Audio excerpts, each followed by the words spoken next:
Bonsoir à toutes et à tous. Et merci d'être venus aussi nombreux pour du coup la présentation de ce recueil de nouvelles en marge. Donc on a la chance d'inaugurer en fait, un peu le premier ouvrage de cette collection Élan, qui est proposé par les éditions Pacifica. Donc ce qui est génial avec ce recueil, c'est qu'on a un éditeur qui a donné sa chance à des primo-auteurs qui ont du coup réalisé un travail assez incroyable.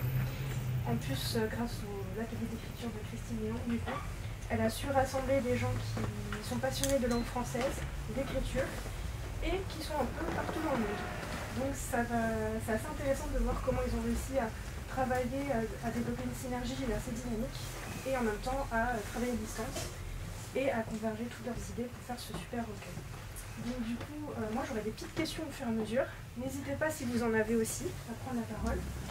Et puis je vais laisser Christine présenter du coup les co-auteurs de ce recueil. Et puis il y aura un échange. Après, si vous souhaitez avoir une petite dédicace des auteurs ou d'un auteur en particulier, vous n'hésitez pas à la fin. Et on terminera la soirée par un petit pot d'amitié. Voilà. Merci Laura. Allô, ça fonctionne? Vous m'entendez? Très bien. Bonsoir à tous, je suis Christine Léang, fondatrice de l'atelier d'écriture by Christine, directrice de la collection Élan et auteure. Tout d'abord, je vous remercie de prendre sur votre temps pour être là ce soir, peut-être d'avoir bravé les grèves aussi. J'ai entendu dire qu'il n'y en avait pas tellement finalement. Donc merci d'être là. Je tiens à remercier avant tout le Phénix et leur libraire de nous accueillir, de nous donner cette opportunité de vous présenter notre collection, ainsi que le premier titre, donc ce recueil de nouvelles en marge. Je remercie également les éditions Pacifica, et en particulier son fondateur, Ron Laitou, sans qui ce projet n'aurait jamais vu le jour. Donc, En marge, c'est un recueil de 7 nouvelles, écrit par 7 auteurs, que vous voyez ici, que vous aurez l'occasion de découvrir, je l'espère. Et ce soir, c'est vraiment une joie d'être accompagnée par les 6 autres auteurs que je vais vous présenter. Donc Jean-Baptiste qui vient de Rouen, Constance de Lyon, Ley qui vient de Beyrouth, Alexandra de Strasbourg qui était à Casablanca au moment de la rédaction, Corinne de Bruxelles et Maxime qui vient également de Bruxelles mais qui était à Stockholm. Voilà. La particularité, c'est que ce soir, c'est la première fois que nous sommes tous réunis, que nous nous voyons physiquement. Donc c'est une joie assez particulière pour tous les 7. Alors que nous avons travaillé ensemble de façon rapprochée pendant 1 an, mais à distance. Donc on aura l'occasion de vous expliquer comment ça s'est passé. Mais voilà, donc c'est vraiment, on est très content d'avoir pu être tous là ce soir et de partager le lancement de ce livre avec vous. On va les écouter bien sûr parler de leur travail, mais avant tout, si vous le voulez bien, je voudrais vous expliquer en quelques mots donc, la collection Élan. C'est une nouvelle collection qui est née de la collaboration entre les éditions Pacifica et l'atelier d'écriture by Christine, qui est un centre de formation à l'écriture de fiction. L'idée pour nous, c'était de donner la chance aux participants de l'atelier d'écriture, aux participants les plus prometteurs, d'aller plus loin dans leur pratique d'écriture et de leur donner l'accès à la publication. Quand le projet est né, moi en tant qu'éditrice, le premier challenge c'était donc de chercher quels seraient ces futurs auteurs. Et à l'époque, parmi les 800 participants, on s'est posé la question qui sont les personnes les plus à même à aller jusqu'au bout d'un projet d'écriture et à y arriver en équipe. Voilà, donc il y a eu un processus de sélection basé sur un certain nombre de critères, critères de la qualité littéraire évidemment, mais aussi et peut-être surtout des qualités humaines telles que la fiabilité, le sérieux, le travail qui sont très importants pour ce genre de projet et l'esprit d'équipe. Et c'est vrai que c'était un pari parce qu'en fait, moi j'avais la chance d'avoir rencontré chacun d'entre vous au sein de mes ateliers, mais eux ne se connaissaient pas. Et donc à distance, c'est encore moins évident, mais on peut dire que l'alchimie a fait son travail et que on est très content de la façon dont ça s'est passé et d'être arrivé jusqu'au bout de ce projet. Un petit mot sur la ligne éditoriale. C'est vrai qu'habituellement, un écrivain compose son texte et ensuite se met à la recherche d'un éditeur qui sera intéressé par la qualité et la personnalité de son texte. Mais dans le cas présent, ça a été l'inverse, c'est-à-dire qu'on a cherché les futurs auteurs et on leur a dit voilà la ligne éditoriale, est-ce que ça te parle, est-ce que tu te sens capable d'écrire un texte qui correspond à cette ligne éditoriale, et c'est ainsi que l'équipe a été montée. Alors il faut savoir que c'était une ligne éditoriale qui n'était pas si évidente car nous la voulions inhabituelle, non consensuelle, voire dérangeante, parce qu'en effet la collection Élan veut s'intéresser à des sujets tabous. On souhaite proposer au lecteur d'envisager la réalité sous un angle différent de l'opinion dominante, donc de ce qu'on entend habituellement. Donc l'idée c'est vraiment de s'écarter des discours habituels. Et voilà, donc le pari c'était est-ce que ça te parle, est-ce que tu adhères à cette ligne éditoriale, parce que ça c'était la condition non négociable pour rejoindre le projet. Et je dois dire que pour chacun d'entre eux, il y a eu tout de suite un intérêt immédiat. C'était oui, ça me parle, mais ensuite peut-être que finalement ce n'était pas si simple de trouver un sujet qui colle à cette ligne éditoriale, qui la reflète. Et le travail a commencé comme ça. Voilà. Donc sur cet aspect, justement, comment est-ce que on trouve un sujet pour coller à cette littérature engagée, cette littérature qui veut s'écarter de la bien-pensance. Je vous propose justement qu'on écoute l'un de nos auteurs. Alors, Constance, tac, voilà. Constance, je sais que choisir le sujet de ta nouvelle était un processus intéressant, mais pas toujours simple. Est-ce que tu peux nous dire comment ça s'est passé pour toi ? Oui, effectivement, la ligne éditoriale, elle était immuable, mais bon, dans un premier temps, moi j'ai essayé de négocier. Ça a été un échec cuisant, à vrai dire. Donc j'avais une idée de situation, je voulais absolument qu'elle rentre dans la ligne, et c'était un peu, je me sentais comme les belles sœurs de Cendrillon qui essayent de rentrer dans la pantoufle de verre. Mais, et puis après, je me suis vraiment demandé de quoi j'avais envie de parler dans le cadre de cette ligne, pas forcément des sujets inhabituels, parce que en fait, moi je parle d'une jeune fille, d'une jeune femme en fait qui a 28 ans en 2020, qui voudrait être une star de la publicité, ça c'est son rêve absolu, et qui en fait pense qu'il faut qu'elle soit sur les réseaux sociaux, sur Instagram, etc. Donc c'est pas un sujet dont on ne parle pas, mais en fait je place aussi cette histoire en 2020, parce que c'est une époque, souvenez-vous, il y a 3 ans seulement, où on pensait qu'on allait mourir en fait. Et en tout cas pas survivre, on ne savait pas vraiment. Et puis on nous a imposé des confinements qui étaient déjà une mort sociale, qui préfigurait peut-être la mort physique. Et en fait, on nous a imposé de réussir le confinement. Moi j'ai un ami qui m'a dit, oh là là, je suis en train de rater mon confinement, et ça m'a parlé en fait. Donc ça c'était un petit peu la toile de fond. Donc mon sujet en relation avec ta ligne, Christine, c'est plutôt qu'est-ce qu'on subit comme injonction en fait, et de quoi est-ce qu'on a du mal à se détacher, qu'est-ce qu'on ose ou qu'est-ce qu'on n'ose pas finalement. Donc voilà, et puis c'était parti comme ça. Voilà. Oui. C'est vrai que ça a demandé de la discussion, c'est vrai que je me souviens maintenant qu'il y avait un peu de négociation, puisque en fait cette collection est née avec ce projet de recueil, c'est le tout premier titre, et que finalement ça s'est construit ensemble aussi grâce à ces discussions-là. Oui, exactement. Très bien.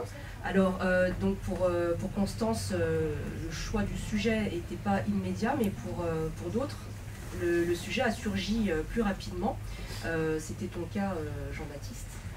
Mais en revanche, je dirais que le traitement du sujet ensuite était plus compliqué, donc c'était pas le choix du sujet, mais plutôt le fait d'en parler, de par la nature sensible du sujet lui-même.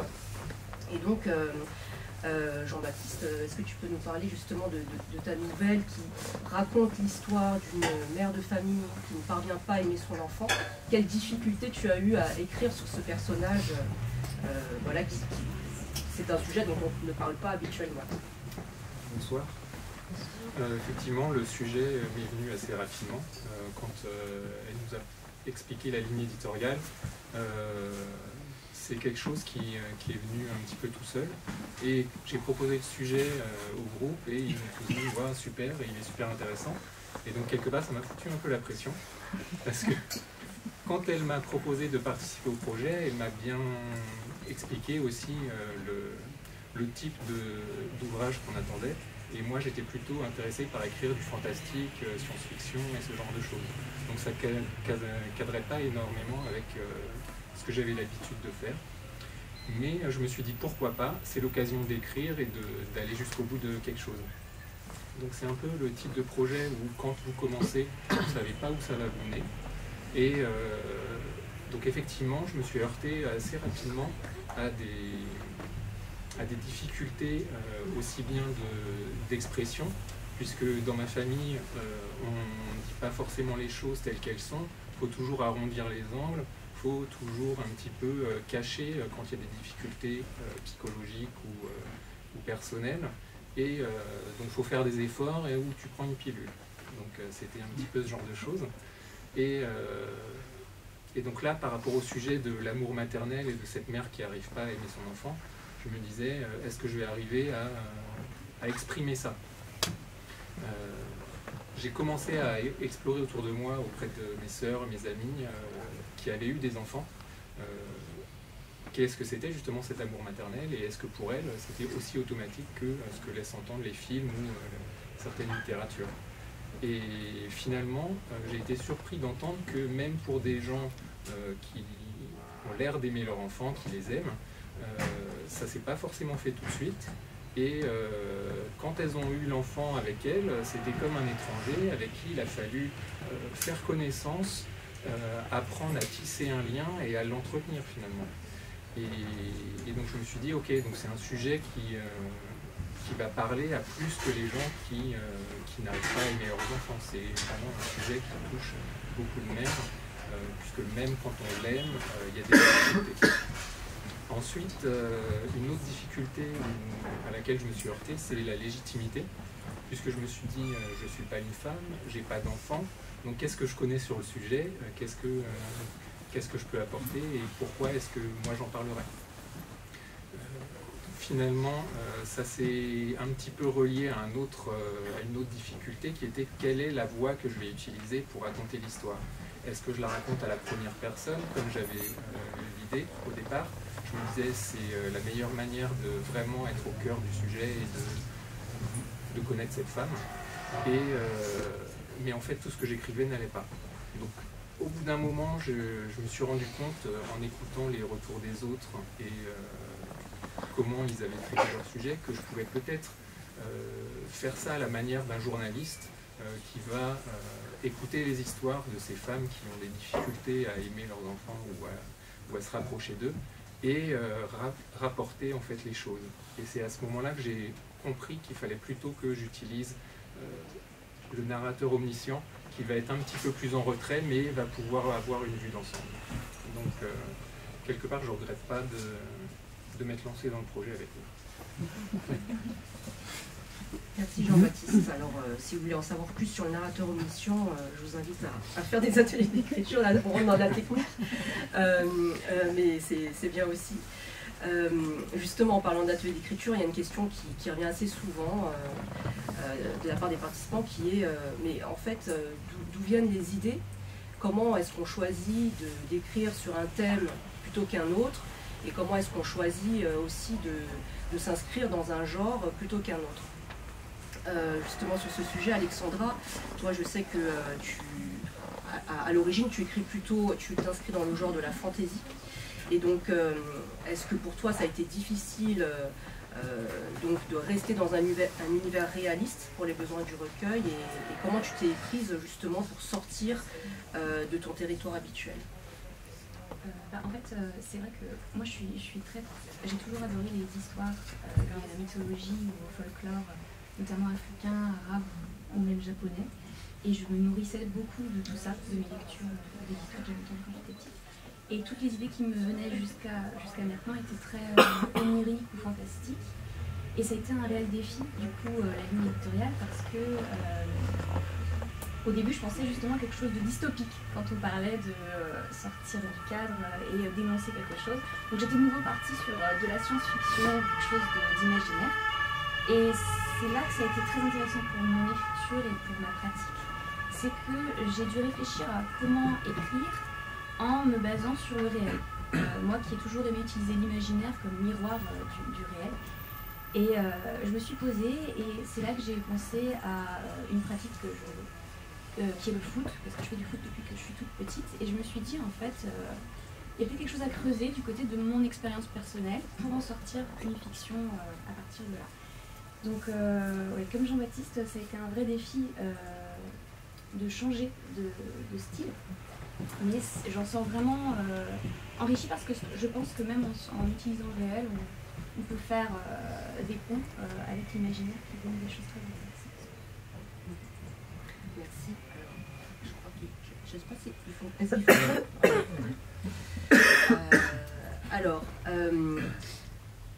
un autre aspect qui revient souvent dans l'écriture et qui est lié à la spécificité justement de ce projet éditorial, c'est dans notre cas, nous avons travaillé collectivement. Et collectivement, c'est-à-dire que du début à la fin, chaque étape a été franchie ensemble, de la conceptualisation à la finalisation, passant par l'écriture bien sûr.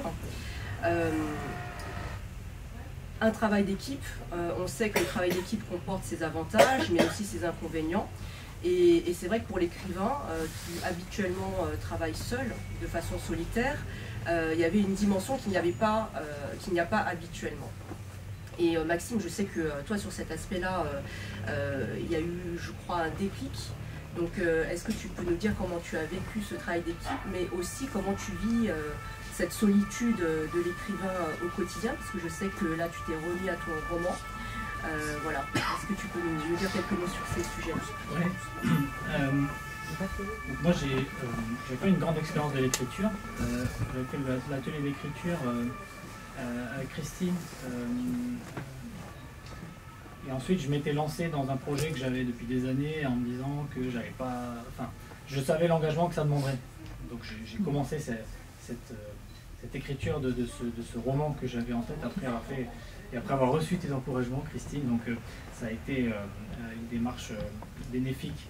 Et derrière, je m'étais dit, pour écrire, comme je suis novice, je ne connais rien, il faut que je me structure. Et donc j'ai dégagé 1 heure par jour, tous les soirs, pour écrire quand mes enfants dorment. Donc c'était laborieux, disons, avec tous les doutes qui vont avec, évidemment, de se dire qu'un jour c'est pas terrible, qu'un jour on n'est pas super productif, et l'effort de le faire dans la durée, c'était pas évident. Jusqu'au jour où Christine est revenue 1 an après.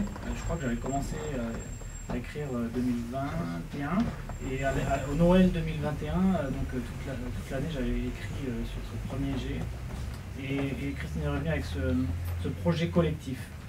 Et là, j'ai trouvé que ça tombait du ciel, quoi. C'était vraiment comme une opportunité.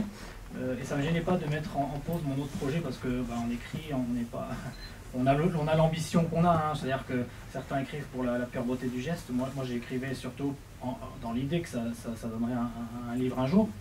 Et là donc l'édition, l'éditeur, le projet tombe à moi pour ce projet élan. Donc j'ai pas eu de mal à mettre en pause mon projet d'écriture, sachant que ça ne serait que bénéfique. Parce qu'on allait passer toutes les étapes de la création d'un projet jusqu'à l'édition. Et ce groupe,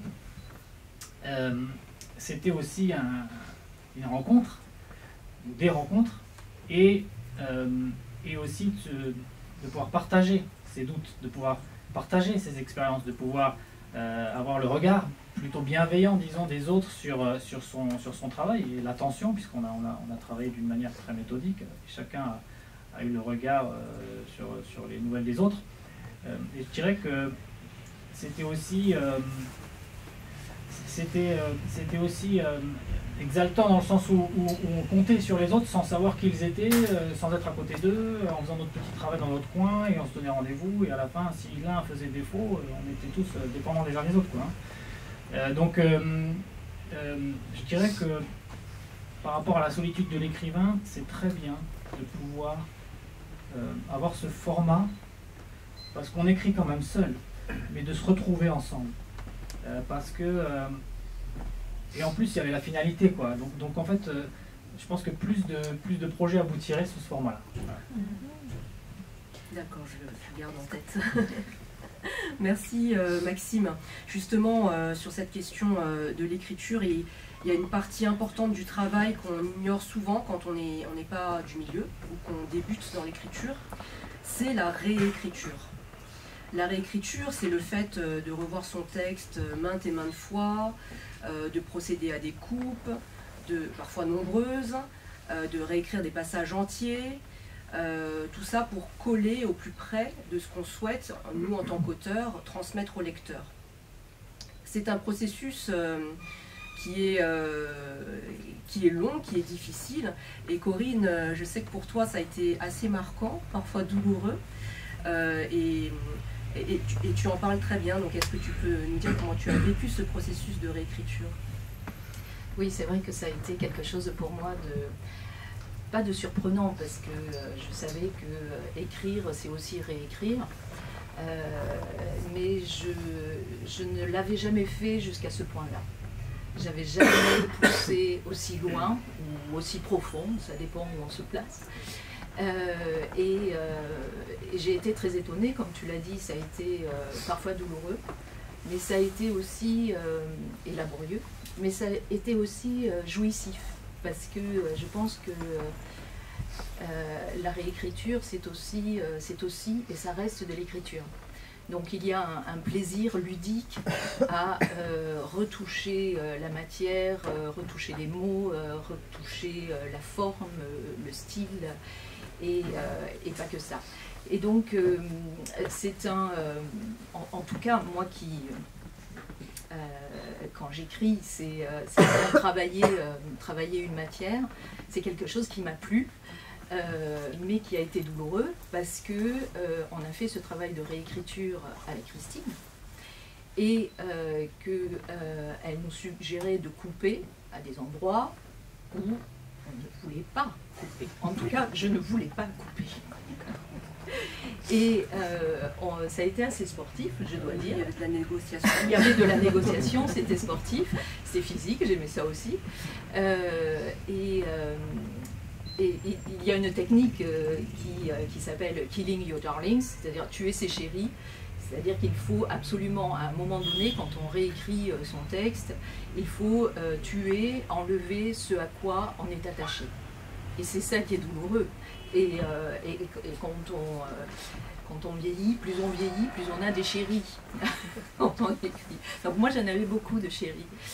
Et il a fallu que je m'en débarrasse. Alors tuer ces chéris, c'est enlever ce qui vous plaît, mais qui empêche le bon fonctionnement du texte et qui entrave la mécanique du texte. Et on en a tué pas mal, mais il en restait.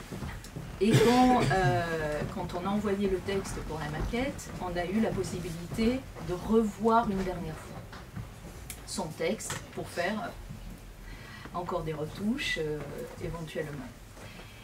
Et là, ça a été une grande leçon d'humilité, entre autres, pour moi. C'est-à-dire que j'ai vu qu'il y avait encore des chéris que je n'avais pas tués. Et bizarrement, j'ai vu que c'était les endroits où Christine m'avait demandé d'enlever, et moi j'ai dit non, ça je garde. J'étais vraiment persuadée qu'on ne pouvait pas, hein, c'est vraiment ça. Et finalement Christine a lâché. Et je croyais avoir gagné, alors que j'avais perdu en fait, parce qu'elle avait raison. Et je lui ai dit, devine quoi? Je veux enlever finalement ce que tu avais suggéré. Donc ça c'est, oui, c'est une belle leçon. C'est très formateur et ça fait partie aussi du projet collectif et des bénéfices d'un projet collectif comme celui-là.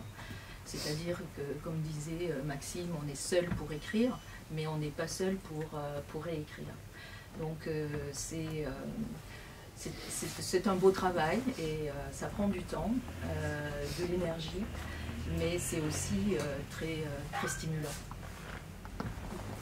Merci Corinne, et pour ajouter sur cet aspect-là, j'aime bien raconter l'anecdote assez célèbre dans la littérature, qui est la relation qui liait Perkins à Fitzgerald. Perkins était ce qu'on appelait à l'époque un dénicheur de talent, donc c'est lui qui a révélé Hemingway, Fitzgerald, Tom Wolfe. Et donc cette anecdote assez célèbre où Perkins dit à Fitzgerald, quand il lit son manuscrit Gatsby le Magnifique, il lui dit c'est génial, là on a un futur chef-d'œuvre, mais il faut tout réécrire. Voilà.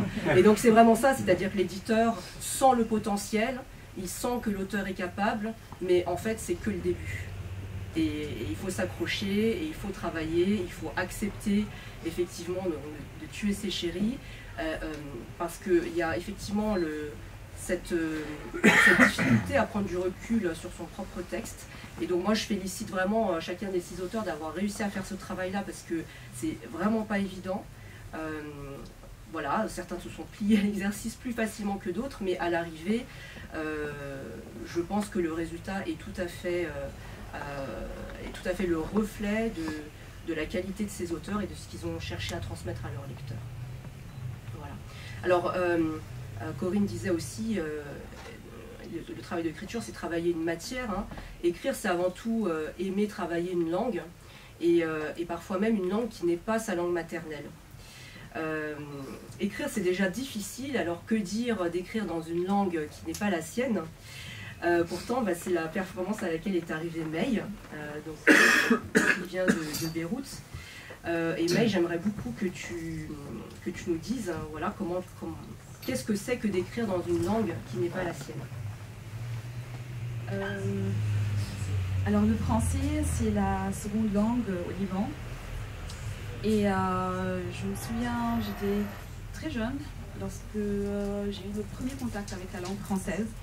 Et dès les premiers contacts, je suis tombée amoureuse de la langue. Et je me suis dit que je voulais adopter cette langue, en faire ma langue, la langue dans laquelle je voulais m'exprimer, dans laquelle je voulais raconter mes messages, ce que je voulais dire, mes rêves, le monde autour de moi, ma réalité. Mais j'ai très vite réalisé que, comme ce n'était pas ma langue maternelle, pour moi-même, j'avais quelque chose à prouver. Il fallait que je prouve en première à moi-même que j'étais assez bonne, que j'avais le niveau. Et c'est dans cette direction-là que j'ai dévoré des tonnes de livres lorsque j'étais plus jeune. Des fois, je lisais 2-3 livres par jour pour approfondir mes connaissances dans la langue. Et puis plus tard, lorsque j'ai trouvé une certaine vocation dans l'écriture, et à travers la langue française, j'ai voulu m'approfondir encore plus dans les techniques d'écriture. Et je me disais toujours qu'il y avait quelque chose qui me manquait parce que je n'étais pas française, parce que le français n'était pas ma langue natale. Et je pense que c'est ce travail en plus que j'ai fait qui a fait que je suis arrivée à une certaine maîtrise du français. Et même si encore aujourd'hui je me pose toujours la question de ma légitimité quant à écrire le français, je trouve que le parcours que j'ai fait, j'ai gagné des concours d'écriture auxquels j'ai participé en France. Je me dis que je ne lâche pas, je continue à écrire en français, c'est ce que je veux dire. Je veux raconter tout ce que j'ai dans la tête, je veux faire parvenir mon message à travers cette langue qui me fascine. Et à chaque jour où j'ai les doutes qui m'assaillent, je me dis que bon, je suis déjà arrivée aussi loin, autant continuer. Et est-ce que tu dirais que tu t'autorises à transmettre certains messages, à explorer certaines thématiques que tu ne t'autoriserais pas dans ta langue maternelle en arabe? une langue littéraire avec laquelle on peut écrire. Donc du coup, c'est vrai que je suis libanaise, mais je ne maîtrise absolument pas les outils pour écrire en arabe. Donc maintenant, si je veux écrire, si je veux dire quelque chose, je n'ai que le français pour le moment, parce que c'est la langue que j'ai le plus travaillé depuis toute petite. Moi personnellement, je tiens encore une fois à féliciter donc, mes confrères pour le travail qu'ils ont fourni, pour leur engagement, pour leur persévérance et surtout pour ce travail d'équipe qui était un vrai pari pour moi, mais pour lequel vous avez tous été exemplaires du début à la fin. Donc je pense qu'on peut les féliciter et on peut les applaudir.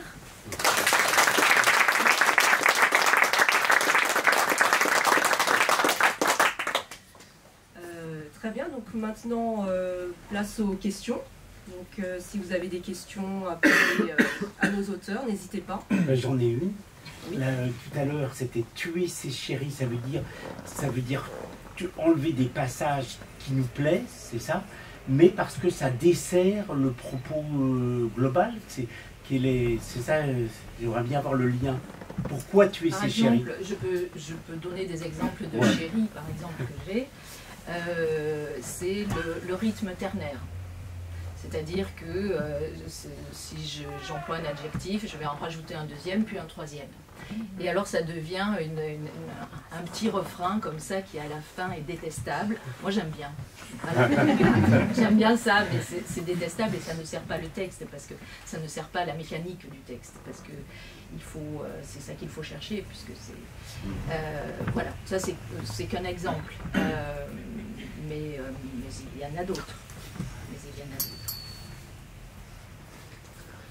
D'autres questions? Oui. Est-ce que vous êtes échangé vos textes avant la parution? Il n'y a que vous qui connaissiez les textes des uns et des autres?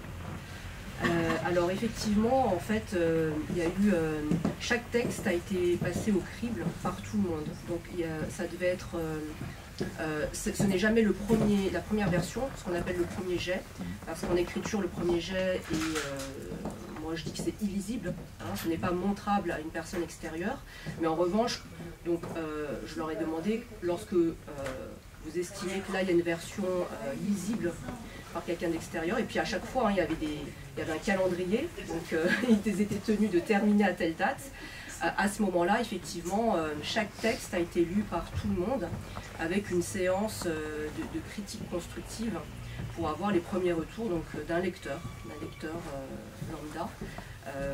Et je pense que ça a été un exercice à la fois très intéressant, donc c'est toujours intéressant d'entendre un lecteur commenter son texte, parce que l'interprétation et le ressenti est toujours différent, mais c'était également un exercice très difficile, parce que voilà, c'est toujours compliqué d'entendre des critiques, même lorsqu'elles sont constructives, sur son propre texte.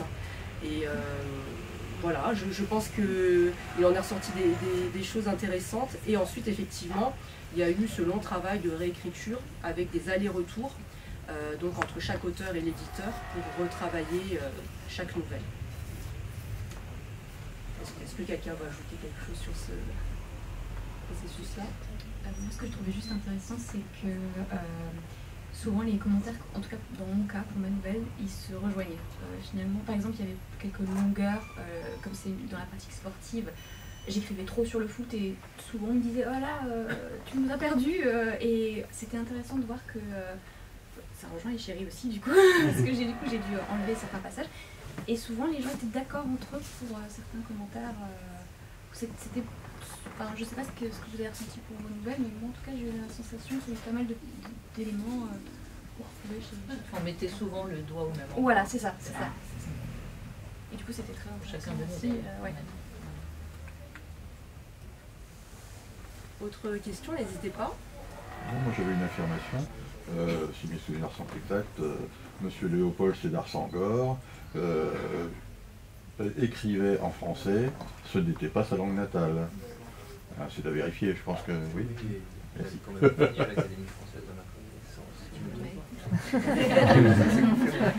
Merci. Il a eu de nombreux prix. Alors, autre question, maintenant que vous avez fait quelque chose à 7, alors vous avez donné une partie de la réponse, mais pour les 6 autres, est-ce que vous allez continuer en groupe? Est-ce que vous allez continuer tout seul? C'est un combat, c'est un combat de tous les instants. Est-ce qu'il y a d'autres questions? Oui. On avait une seule, et c'est vous en fait qui m'avez donné la question, c'est par rapport à vous. Vous faites un recueil de nouvelles, est-ce que dans votre collection vous pensez aussi justement à faire des romans, et que ces romans soient écrits par plusieurs auteurs, ce qui est encore plus compliqué pour le coup? non, là c'était pour plaisanter. Mais est-ce que vous comptez faire des romans? Oui, oui, tout à fait. C'est une collection dont la ligne éditoriale est axée sur la fiction, en revanche. Donc, romans sont les bienvenus, nouvelles également. Donc, pour le moment, on ne fera pas d'essai, voilà, pas d'autobiographie non plus. On veut vraiment rester dans de la fiction. Mais oui, oui, tout à fait, des romans. Si dans l'équipe, certains aboutissent à un roman qui colle encore une fois à la ligne éditoriale, ça c'est absolument nécessaire, je serais très intéressée. Moi j'ai une question. Alors Constance et Jean-Baptiste, c'est ça? Ils ont dit à peu près, ils ont pitché leurs nouvelles. Et est-ce qu'on peut avoir le pitch des autres nouvelles de ce recueil? Oui, allez Maï. Moi du coup, ma nouvelle s'est inspirée de l'environnement dans lequel je vis, le Moyen-Orient. Et la question de l'homosexualité, une question très taboue. Et dans certains pays, c'est considéré comme un délit. Donc du coup, j'ai voulu raconter l'histoire d'un couple de femmes, l'une étant arabe, je ne nomme pas le pays de cette femme-là, parce que j'ai voulu un peu parler de tout l'ensemble des pays du Moyen-Orient qui font face à ce problème, où l'homosexualité est bannie et voire même criminalisée. Et cette jeune femme s'appelle Nour, et elle fait la connaissance de Lucie, qui est une jeune française aussi, qui est lesbienne, et elles vivent une relation, elles essaient de vivre leur vie de couple. Et mon histoire est inspirée d'événements réels. Je me suis inspirée de l'histoire de Sarah Hijazi, qui est une militante LGBTQ égyptienne, qui a été arrêtée en Égypte lors d'un concert, d'un groupe libanais, dont le chanteur principal est openly gay. Donc, elle avait brandi le drapeau multicolore et elle a été arrêtée par les forces de l'ordre égyptien. Elle a été torturée, puis après relâchée. Et elle n'a jamais pu surmonter son traumatisme, ce qu'elle a vécu en prison. Elle a demandé l'exil au Canada et elle a fini par se suicider. Donc du coup, l'idée c'est juste que cette histoire m'avait tellement touchée que je me disais que c'est vraiment... Je trouvais que c'était très injuste qu'on ne puisse pas vivre des choses relatives à sa propre identité. Et je trouvais injuste que ça variait tellement, le fait qu'on soit né par exemple dans un certain pays d'Europe ou bien dans un pays arabe, on a vraiment une destinée qui est complètement différente selon son pays d'origine. Et les prénoms enfin de mes personnages, Nour en arabe ça veut dire lumière et Lucie ça veut dire lumière. Et en fin de compte je veux parler de la même personne dont la destinée est complètement différente selon son pays d'origine. Corinne ? Oui, c'est le rapatriement d'un enfant d'un camp djihadiste en Syrie, donc le camp Rouge en France, un enfant d'un couple de Français convertis. Et cet enfant est accueilli dans une famille dysfonctionnelle. Donc c'était pour parler à la fois de ce sujet très délicat du rapatriement d'enfants dans des familles qui ne sont pas forcément équipées pour pouvoir accueillir ces enfants. Et là j'avais ajouté une difficulté supplémentaire, à savoir que l'enfant, lui, ne voulait pas être séparé de sa mère, il est resté dans le camp. Et c'était aussi pour parler de ça, c'est-à-dire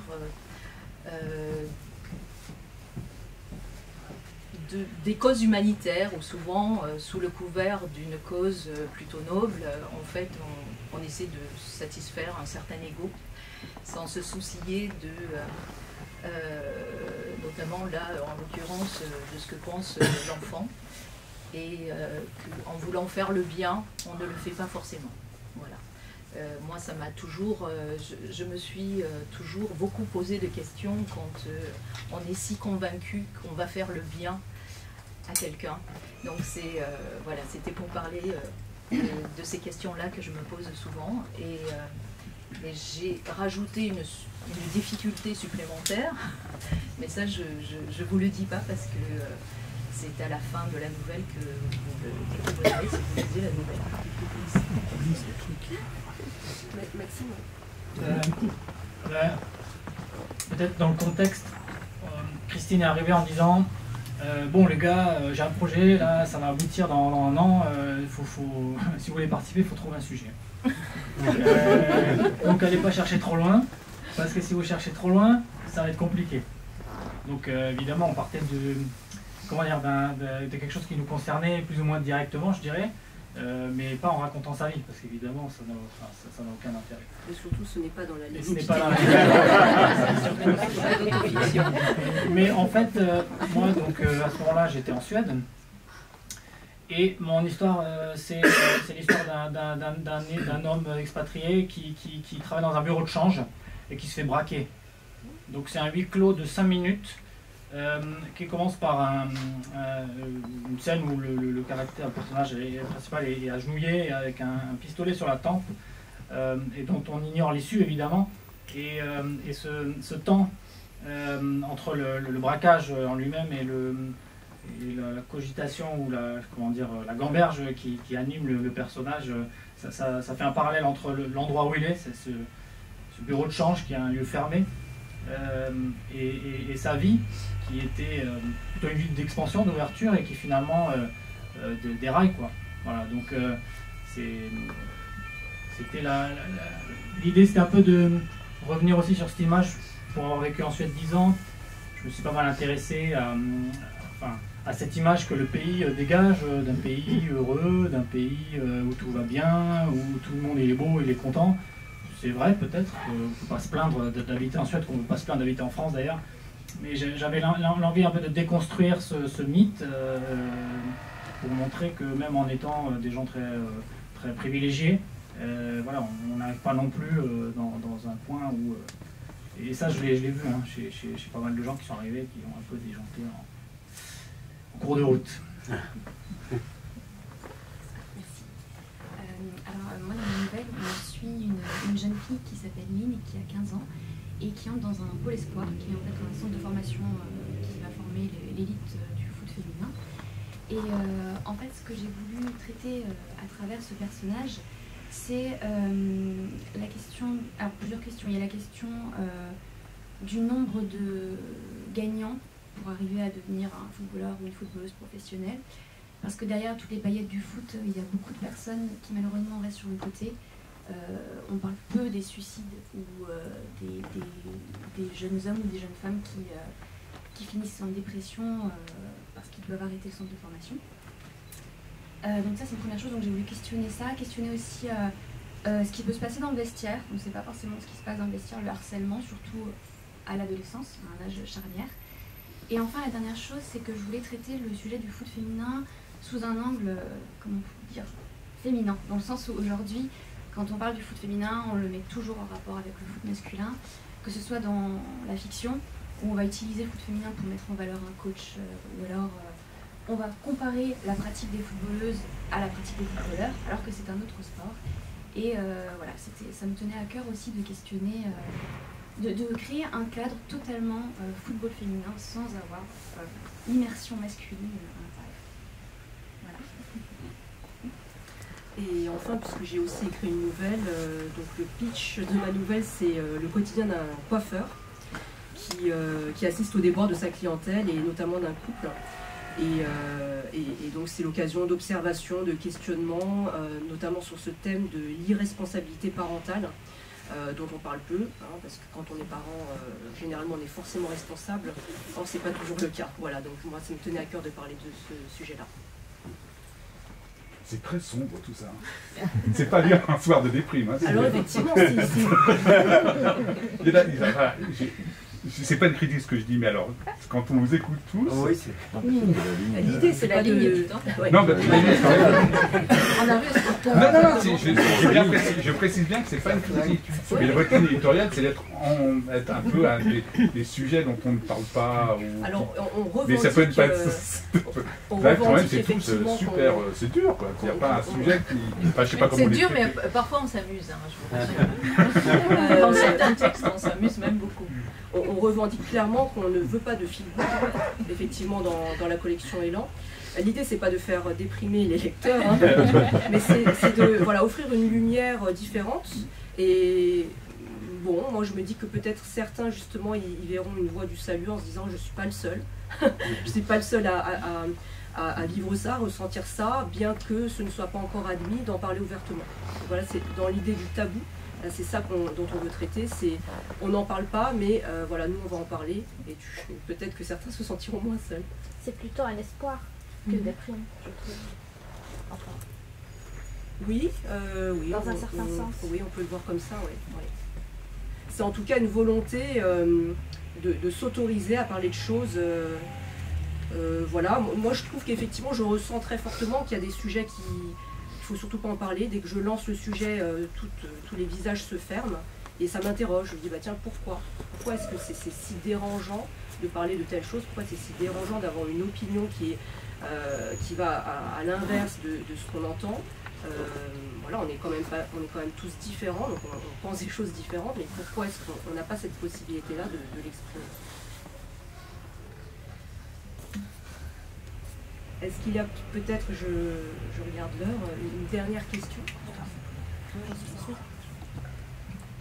Oui, non, mais je voulais vous rassurer, c'est-à-dire que... c'est pas, encore pas, je critique pas, c'est juste le ressenti quand vous par exemple, de ce fait-là, ma nouvelle qui fait plus légère, l'influenceuse Instagram, donc lisez-la, ça sert d'écran pub, allez chercher du popcorn et puis vous installez tranquillement pour lire la 13e nouvelle, et de ce fait-là, ça va vous donner un souffle d'air, effectivement. C'est pour ça qu'elle a été installée en 3e position. Oui, l'ordre vous permet de respirer, de pleurer, de rire. Il y a du dur, ça a été pensé. Oui, c'est vrai que quand on disait que c'était un projet collectif, c'est-à-dire que même des décisions telles que dans quel ordre est-ce qu'on va faire apparaître les nouvelles, c'était des discussions entre nous.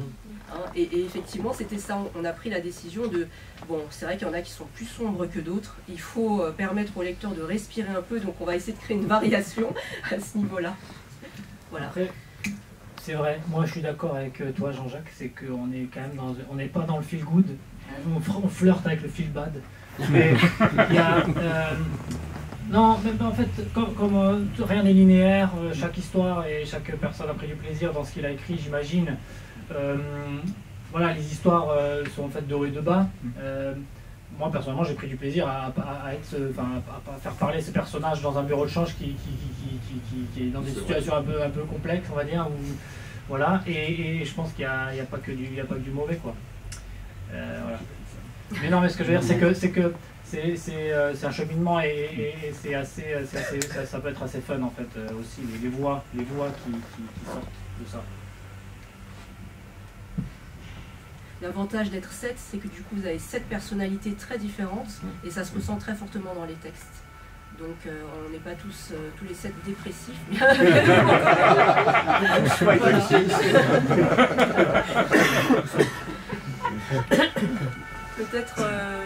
Peut-être une dernière question s'il y en a une.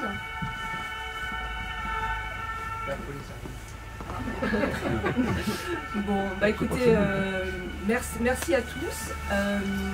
Donc à présent, on reste à votre disposition pour si vous souhaitez vous procurer le livre, avoir une petite dédicace. Et on va tout mettre en place pour un petit pot de l'amitié, pour échanger encore avec les auteurs si vous le souhaitez. N'hésitez pas.